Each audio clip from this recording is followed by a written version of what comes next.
1, 2, 3, 4.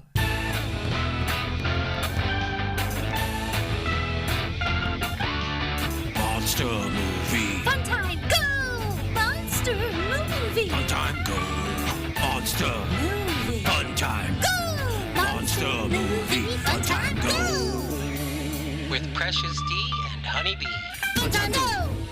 Ladies and gentlemen, boys and girls, friends and neighbors, welcome back to 31 Days of Horror.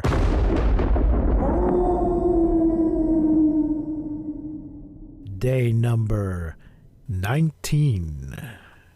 With me today, I have a returning guest from last year's marathon, my good friend Kiki Michaela. Kiki, how you doing? Doing good. Thanks for having me on. Thanks for being here. We are discussing today the 1985 film Fright Night. Ooh. Kiki, had you ever seen this movie before? I had not. Honestly, I really wasn't even familiar with them. I'd heard the name, but I did not know what to expect going into these films.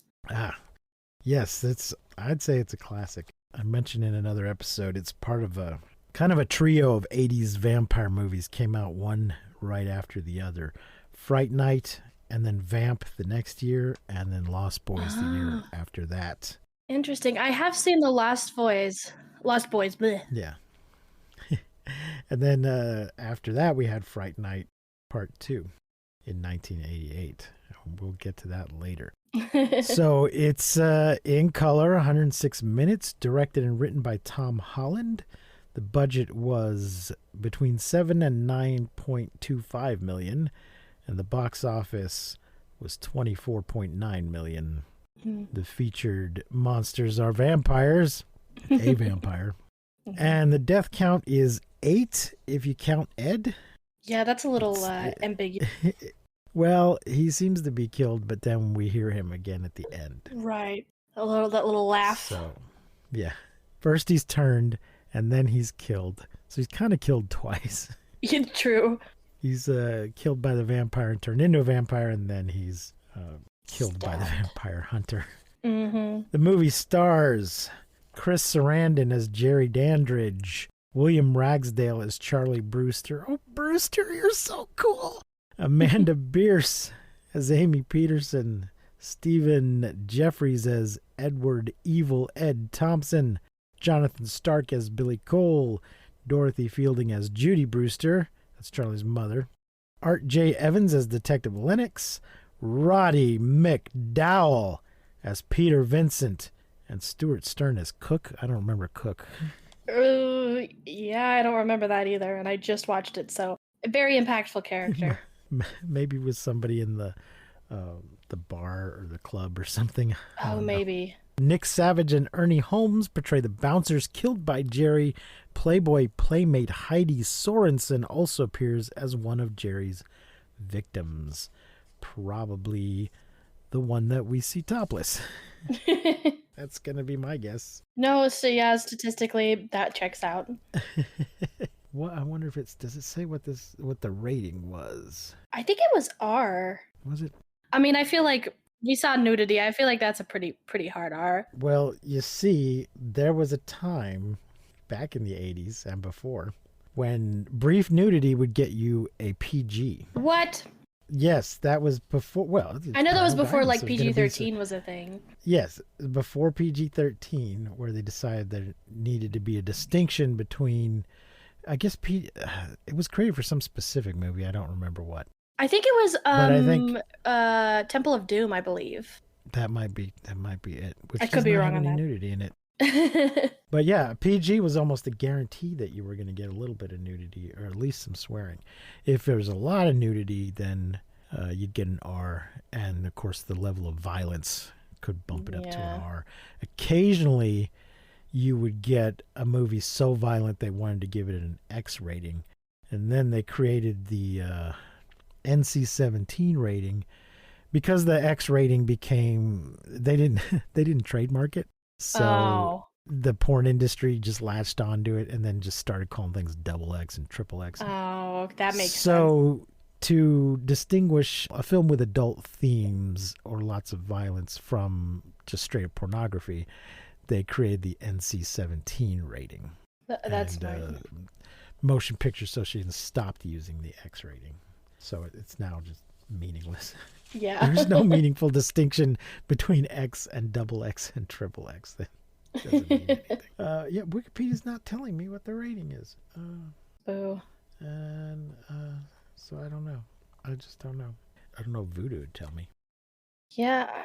I don't know if they ever re-rate these movies once the rating. IMDb says R, so I don't know if that was Okay. changed in this sense, but IMDb says R, so at least for the first one. That's odd. Anyway, for 85, I guess I would have had to have my dad take me to see that if it was an R rating, Yeah. because we did not sneak into R rating movies. My dad got me in to see Conan because it was rated R. Oh A yeah. couple other things like that. Yeah, Like some that. special treats. Yep. All right. So you hadn't seen it before. What did you think? Yeah, I thought it was pretty good. I could see why it's considered kind of a classic of the vampire genre. So heavily 80s in like the soundtrack and like some of the styles, which I loved. Like I think the 80s aesthetic, not to like glamorize a specific time period, but I love like synth 80s music and stuff like that. So that was right up my alley. I was expecting it to be a little scarier.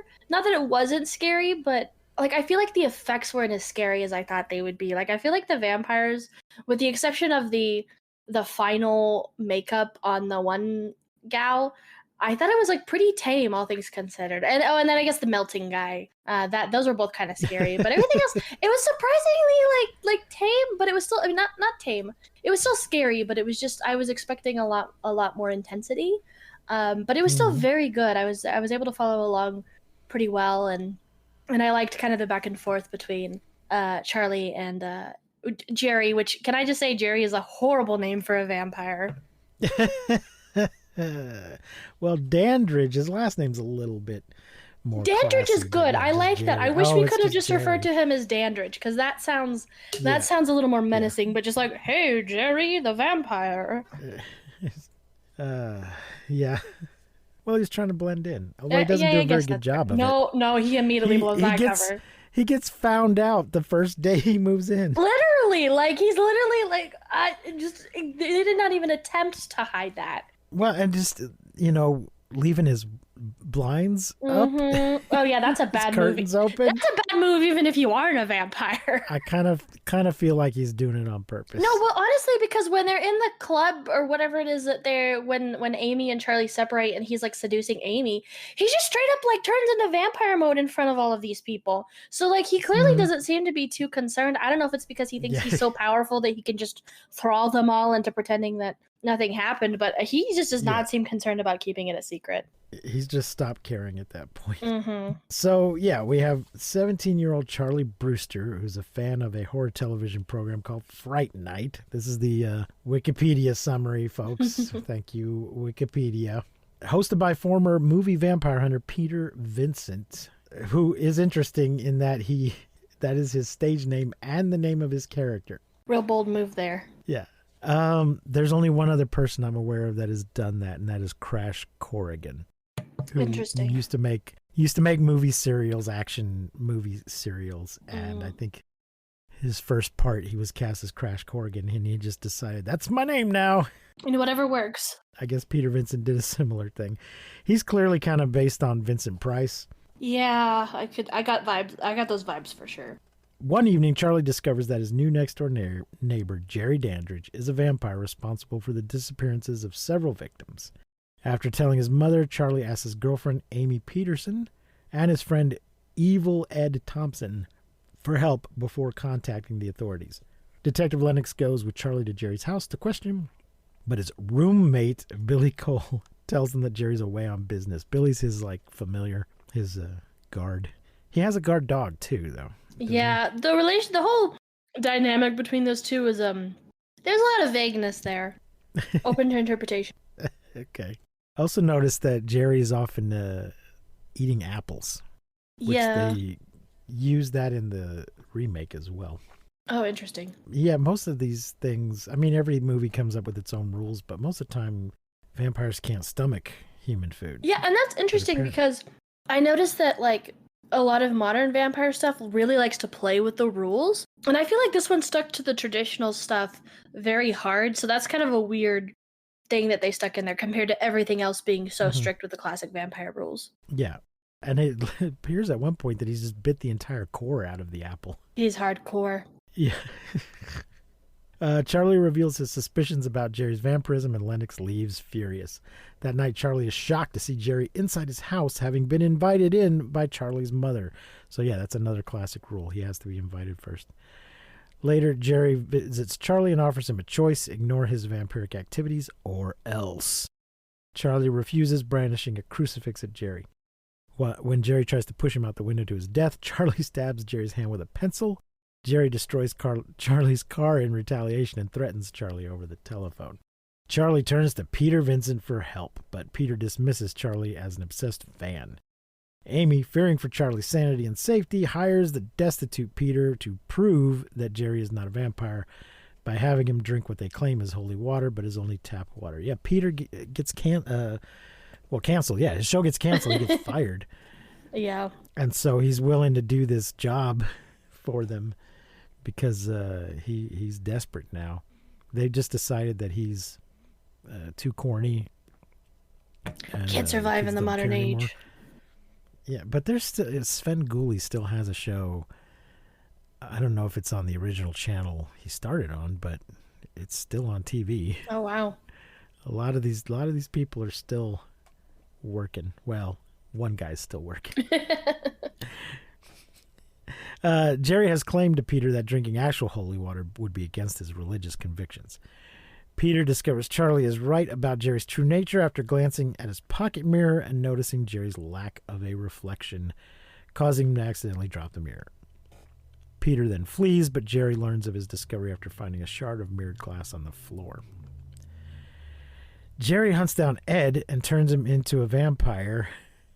Then Ed proceeds to visit Peter and tries to attack him, only to be warded off when burned by a crucifix to the forehead. I thought the way he gingerly placed the crucifix on his forehead was kind of awkward. Yeah, that was a little clumsy, I'm not gonna lie. Now, Stephen Jeffries, who played Evil Ed, he was in a couple of movies, and then he decided to start making gay porn for several years. Oh, plot twist. In the 90s. But later on came back to regular movies. And has been in some stuff more recently. Some not porn stuff more recently. Interesting.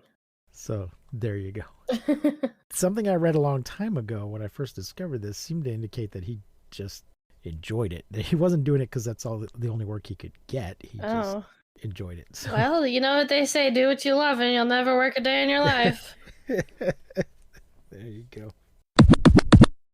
When you need mealtime inspiration, it's worth shopping Kroger, where you'll find over 30,000 mouth-watering choices that excite your inner foodie. And no matter what tasty choice you make, you'll enjoy our everyday low prices, plus extra ways to save, like digital coupons worth over $600 each week. You can also save up to $1 off per gallon at the pump with fuel points. More savings and more inspiring flavors make shopping Kroger worth it every time. Kroger, fresh for everyone. Fuel restrictions apply. Meanwhile, Jerry chases Charlie and Amy into a nightclub. While Charlie tries to call the police, Jerry hypnotizes and abducts Amy, who resembles Jerry's lost love, and bites her. Yeah, we see a painting in his house that looks like Amy. Amy, who went on to be on Married with Children for years. The actress, not... The character just transplanted over. It's fine. Yeah, Amanda Bierce. Let's see. Jerry hypnotizes and abducts Amy. I said that already. With nowhere left to turn, Charlie attempts to gain Peter's help once more. A frightened Peter initially refuses, but then reluctantly resumes his vampire killer role. Entering Jerry's house, the two are able to repel Jerry using a crucifix, though only Charlie's works since he has faith in its spiritual power. Yeah. Jerry tells them, you have to have faith for that to work on me. It works on Ed, because he's a fresh, new, weak vampire, but Jerry is powerful enough that the symbol by itself will not affect him. You've got to have faith, which was kind of a mistake to tell them that. Yeah. As we'll see later. Uh, Billy appears and knocks Charlie over the banister while Peter flees to Charlie's house. There he is surprised by Ed, who attacks him in the form of a wolf, only to be pierced through the heart with a broken table leg held by Peter. Removing the stake from Ed's body, Peter goes to rescue Charlie and battle Jerry. Okay, that was... Ed takes forever to die. No, that scene is like, I kind of started to feel really bad for him because he was like, the way he was yelling and stuff, I was like, oh, this is really kind of sad. Oh, yeah. Peter's very much looking at him with pity. He feels really bad about it. It's gruesome. That's important, though, that he removed the stake from Ed's body. So that must be why... He comes back. He comes back, yeah. He didn't stay dead. You got to leave that stake in, and you got to cut their head off and stuff the mouth with garlic, sew up the lips, put it at the foot of the body, and then burn the whole thing and bury the ashes at a crossroads. That's the only way you can be really sure. Yep. Charlie is locked in with Amy, who is slowly transforming into a vampire. Peter frees him before she awakens and says the process can be reversed if they destroy Jerry before dawn. We saw a similar thing in Lost Boys. Billy confronts Charlie and Peter and is revealed to be undead. They destroy Billy, who melts into goo and sand. Peter, it's not clear what his deal is, because he can walk around in the sun. Yeah. But he's some kind of... He's not human. When he turns the goo, we can see that he's not just a normal human. Mm-hmm. But he's not a vampire either, I guess. Yeah, I was not sure what that was supposed to be about. Peter is able to lure the overconfident Jerry in front of a window using a crucifix, which now works due to his renewed faith in its abilities, which, don't explain. There's no way to get faith faster than for an actual vampire to explain to you that it works. Yep. Signed your own fate, bruh. For vampire, vampires are real. The vampire's telling me that the power of faith is a real power that will actually have an effect. Yeah, I think you'd find some faith. Yeah, for sure. Whatever's going to keep me from not dying, for sure. Yeah. As the sun rises, Jerry transforms into a bat and attacks Peter and Charlie before fleeing to his coffin in the basement. Charlie and Peter pursue Jerry. The latter breaks open Jerry's coffin and tries to stake him through the heart, while Charlie fights off Amy, who has almost completed her transformation. By breaking out the blacked-out windows in the basement, Peter and Charlie expose Jerry to the sunlight, destroying him and returning Amy to her human form. That last burst of sunlight just blows him across the room. Yeah, it was like it had like a physical form or something almost. Yeah. A few nights later, Peter returns to his Fright Night TV series and announces a hiatus from vampires, presenting a film about alien invaders instead. Charlie and Amy watch the program as they embrace in bed. Charlie gets up to turn off the TV and glimpses red eyes in Jerry's now vacant house, but dismisses them. Unbeknownst to Charlie and Amy, a new neighbor has just moved in. And then we hear Ed laughing. So that's who's hanging out over there is Ed. So I love this movie. This is one of my favorite vampire movies. Nice. I had it on VHS. I have it on DVD. I have a digital copy. I just love it. Chris Sarandon is so cool. He was the only one that I recognized out of this entire cast, and it bugged me for a little bit. I couldn't figure out where I knew him, and so I looked him up on IMDb, and I was like, "Oh my god, he's the guy from The Princess Bride." And then I also found out that he was Jack Skellington's talking voice, which I always knew he was. It wasn't. Oh my god, what's his name? The composer guy. I literally can't. I know the composer guy sings for him. Why I'm drawing a blank. Anyways, but I always knew he had a different singing voice and talking voice, and I never knew who did it. So I was like, oh, that's cool. But nobody else in this I knew. But I thought they all did a really good job. Yeah. Chris Sarandon does not get enough work. He was very cool in this. Danny Elfman, that's who you're thinking of. Yes, thank you. I don't know why I completely drew a blank. I knew who it was and I couldn't think of it. I had to look it up. Yeah, he's Prince Humperdinck. He was Detective Mike Norris in Child's Play, and Jack Skellington. He has a small cameo part in the remake of Fright Night. Oh, that's nice. So let's go into that. Fright Night, as we mentioned, had a sequel 3 years later. We will talk about that later. Then it had a remake in 2011. That sounds right. I did a little research on the movie, and I think that's what it was. Colin Farrell plays Jerry in that version. Oh, okay. I could see how that would work. Anton Yelchin is Charlie. David Tennant is Peter Vincent. This is I don't know if I'm going to play these episodes in the order I record them, but this is the second movie that we refer to Anton Yelchin, although we're not actually talking about that one. Not yet. Maybe next year. David Tennant plays Peter Vincent, and he plays him as not a horror show host, but a stage magician modeled after like Chris Angel. That's interesting. I could see why you would take that in that direction, because I feel like a lot of kids in my generation that would probably be watching the movie the way, like, a lot of people did in the original one, probably didn't grow up with Svengoolie, Elvira, that type of stuff. Yeah. So it would probably be a little more relatable to them. Yeah.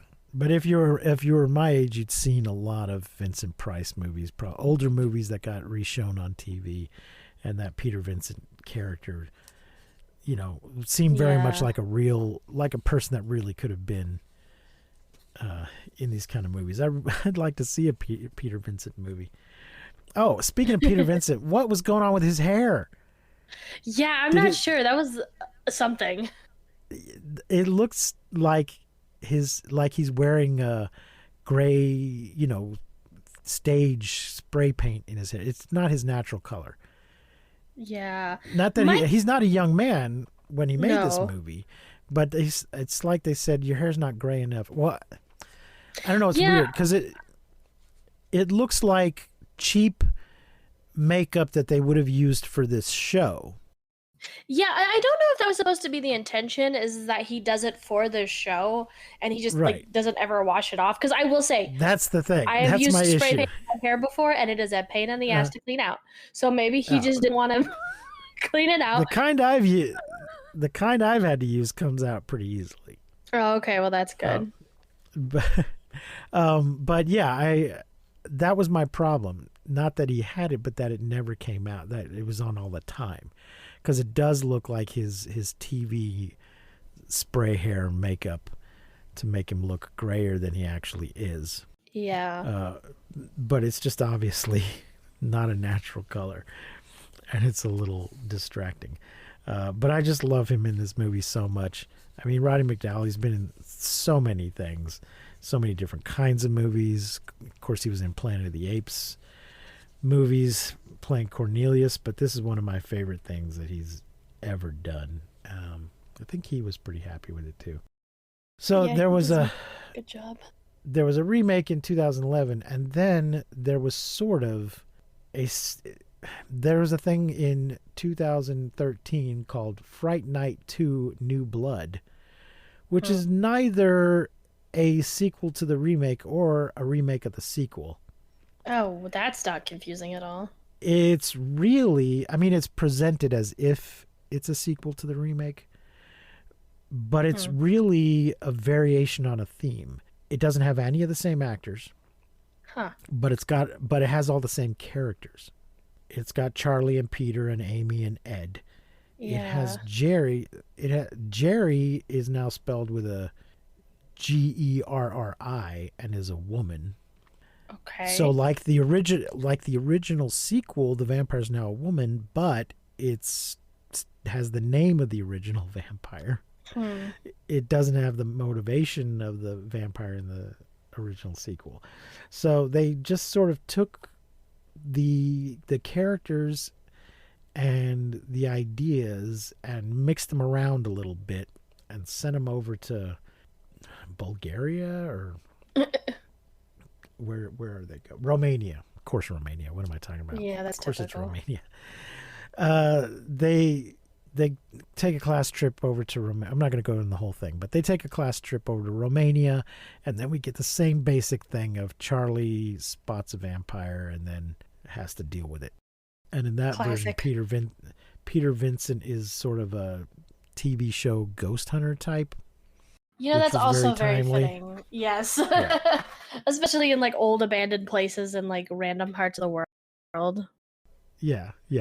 I think he's just gone to Romania to poke around a bunch of old castles and crap. So, all right, Kiki, any other thoughts on Fright Night? One of the things that I will say is I really liked. They didn't play up a ton of like the vampire rules, but one of the things that I thought was very clever was their use of the reflections, and like the way that he kind of like Peter Vincent kind of discovers that he's a vampire, but also the sequence when he's like seducing Amy, is that her name? Amy. Yeah, Yes, I don't know. Amy. I have a hard time keeping the characters' names in my head. I don't know why, because I could picture them all. But like literally yesterday, I was trying to remember Charlie's name, and I just blanked. Anyways, the sequence where he's dancing with Amy and trying to seduce her, and they kind of keep going back and forth between the two of them dancing together, and then her dancing with nobody as like the quote unquote reflection. I thought that was so clever. I really enjoyed that. I'm also kind of a sucker for the whole like. I mean, vampires are like this was kind of I feel like on the edge of like before vampires became fully like sexified, and they were trying to make them a little sexy. And I think the idea of like reincarnated lovers is like a big thing now, and I am a fan of that. And I think they pulled it off pretty well without going too. They still kept the like creep factor, and they didn't go full tragic romance or anything like that. So I like that they incorporated that and balanced it. But no, I was very impressed with this movie. Not knowing what I was getting myself into. Well, I'm glad that you enjoyed it. Oh, thing I was going to mention is that Peter Vincent gets his job back. But yes. There's no something. It's like, oh, you beat the vampire, so now you get your job back. But they don't know that. I know. Yeah, there's just kind of like they don't know that he's having. I think what happened is off screen. They got all these phone calls that they didn't realize how popular the show was. I think they got a bunch of phone calls saying, "What do you mean you took Fright Night off the air?" And they called him up and asked him to come back. Yeah, I could see that. That's like a real world thing that happens sometimes. So. Yeah. But the way it plays in the movie, it just kind of comes off as, well, here's your reward for beating the vampire. You get your show back. I also thought it was kind of weird that they moved on to alien hunting stuff. For a second there, I was like, is this what the second one's about? Is the second one about? I thought it was trying to tease, because the first one sets up the whole vampire thing. And so I was like, is this supposed to be a tease for the sequel? Are we going into alien territory instead? And then you get the like evil Ed reveal, and I was like, okay, so this is not really anything. And then that ended up not being anything anyways, but we'll get to that later. Well, I imagine in his TV show, he shows all kinds of horror movies, not just vampire movies. I guess that's fair. But he's just kind of making a point of, I don't feel like watching a vampire one this week. Yeah, we're gonna skip I'm that. a little burned out on that. So, yeah. So how many pumpkins out of 5 pumpkins? How many are you gonna give Fright Night? I think I would give it. I think I would give it a 4 out of 5. I did a pretty. I was really happy with it. I think there are a few small things that I would shore up a little bit. Like the detective stuff is kind of weird to me, and I think a little bit of the fight sequence at the end could be cleaned up a little bit. So that's why I won't give it a full 5. But I was pretty happy with it, so I'd say 4. Okay, I'm giving it a full 5. I just freaking love it. Folks, it does not appear to be streaming free free. There's only a couple places that are actually free. Most of them, you gotta have a subscription of some kind. You can rent it, and you can buy it on all of the services, but it's not on HBO or Peacock or any of that stuff right now. But the sequel is not officially available anywhere, but it's on YouTube. Full thing. Looks like it's HD, or it's at least standard quality. It's not just a crappy somebody pointed their camera at the TV kind of recording. It only ever had a kind of bad DVD release, but it was digitally spruced up for television viewing, so somebody has gotten a hold of that. And I actually saw it in 2 different accounts on YouTube, and nobody's making any effort to take it down. I guess because they're not selling it anywhere right now. They don't care. Yeah, there's no competition, so why would if they start selling it, then they'll force those guys to take it down. But yeah, you can't legitimately rent or buy Fright Night Part 2 anywhere, but you can watch it for free on YouTube. So Kiki and I will be back in another episode to talk about Fright Night Part 2. So why don't you guys all hustle over to YouTube now and watch that, and join us back here later for Fright Night Part 2. I also want to mention there was a comic book series back at that time that was like the Further Adventures of Charlie and Vincent. And then there was just, seems like I was looking it up to see if I could find a digital copy, and found one issue that came out last year. Oh. So I went ahead and bought that. But that seems to be all there is to that series. The other ones are not available digitally. You got to track down old copies of them. So I can't be bothered to do that right now. Yeah, that's a lot of effort. Yeah. I'm trying to get rid of most of my physical comics. I'm almost all digital, except for my Superman comics. Everything else I do digitally now. Yeah. All right, that will wrap it up for us today. I have been your host, Precious D, and my guest has been Kiki Michaela. Kiki, you got any socials or anything you want to plug your links to or anything? Yeah, you guys are welcome to follow me on Twitter if you like. It's just Kirsten Geddes, KirstenGeddes. I don't do too much on there, but you might get the occasional movie or TTRPG tweet out of me, or some insider news jokes. But yeah, feel free to follow me on there. You're still working at the local news station? Yep, for at least another 5 or 6 months. We'll see how it goes after that. Okay. Thanks for joining us, everybody. You can follow us on all of our socials. Just go to mmftg.bio.link to get all of those links. And until next time, remember to keep calm and seek shelter in basements. And don't misuse science. I won't see you, but you will hear us next time on Monster Movie Fun Time Go. You've been listening to Monster Movie Fun Time Go. If you enjoyed the show, please rate and review us on your podcasting platform of choice. Our theme song is by the Texacato Folk Rock Punk featuring Lita Lopez. You can support the show, find links to our social media, and even leave us a voice message at anchor.fm/mmftg. Fun time go!